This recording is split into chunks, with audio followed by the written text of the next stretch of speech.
Good morning friends. Today we are discuss Indian geography. Bharat की मिट्टी। किसी देश की कृषि का मुख्य आधार क्या होता है? तो उस देश की मिट्टी के अध्ययन को क्या कहा जाता है? तो मृदा विज्ञान। भारतीय कृषि अनुसंधान परिषद ने भारत की मृदाओं को कितने वर्गों में विभाजित किया है? तो 8 वर्गों में। भारत में किस प्रकार की मिट्टी सर्वाधिक पाई जाती है? जलोढ़ मिट्टी। जलोढ़ मृदा भारत के लगभग कितने प्रतिशत क्षेत्र में पाई जाती है? तो 22%। इस मृदा में किसकी बहुलता होती है? तो पोटाश की। जलोढ़ मृदा कितने प्रकार की होती है? 2, बांगर मृदा और खादर मृदा। बांगर किसे कहते हैं? तो पुरानी जलोढ़ मृदा को। खादर किसे कहते हैं? तो नई जलोढ़ मृदा को कहते हैं। काली मिट्टी का दूसरा नाम क्या है? तो रेगुर मृदा। काली मिट्टी किस फसल के लिए सबसे उपयोगी होती है? तो कपास। लाल मृदा का रंग लाल किसके कारण होता है? तो लौह ऑक्साइड के कारण। किस मिट्टी में आयरन व सिलिका सबसे अधिक पाए जाते हैं? तो लैटेराइट मृदा में। चाय की खेती के लिए सबसे उपयुक्त मृदा कौन सी है? तो लैटेराइट मृदा। लावा के प्रवाह से किस मिट्टी का निर्माण होता है? तो काली मृदा का। कौन सी मृदा जैव पदार्थ से भरपूर होती है? तो काली मृदा। किस मृदा में कृषि के लिए सिंचाई की आवश्यकता नहीं होती? तो काली मृदा में।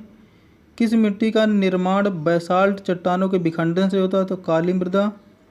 भारत में लाल मिट्टी का विस्तार सबसे अधिक कहाँ पाया जाता है? तो आंध्र प्रदेश व तमिलनाडु में।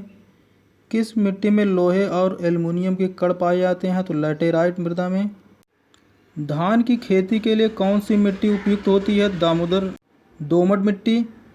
मृदा अपरदन को कैसे रोका जा सकता है? तो वनारोपण द्वारा। रेगुर मिट्टी सबसे अधिक किस राज्य में पाई जाती है? तो महाराष्ट्र में।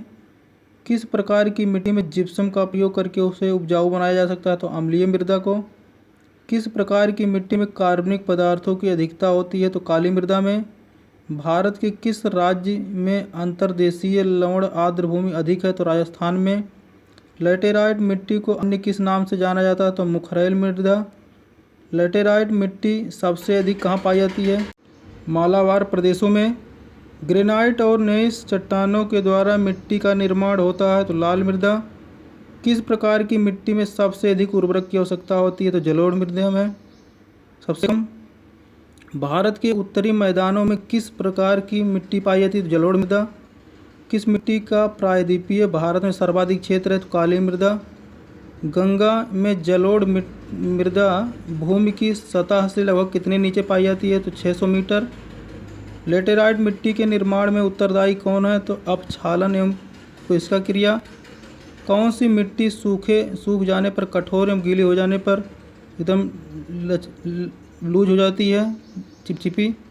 तो लैटेराइट मृदा। काली मिट्टी में किसकी बहुलता होती है? तो आयरन, चूना, एल्युमिनियम और मैग्नीशियम की। लाल मृदा में किसकी बहुलता होती है? तो सिलिका एवं आयरन की। लाल मृदा में किसकी खेती की जाती है? तो कपास, गेहूँ तथा मोटे अनाज व दालें। Please share and subscribe my channel. Thanks for watching. Thanks.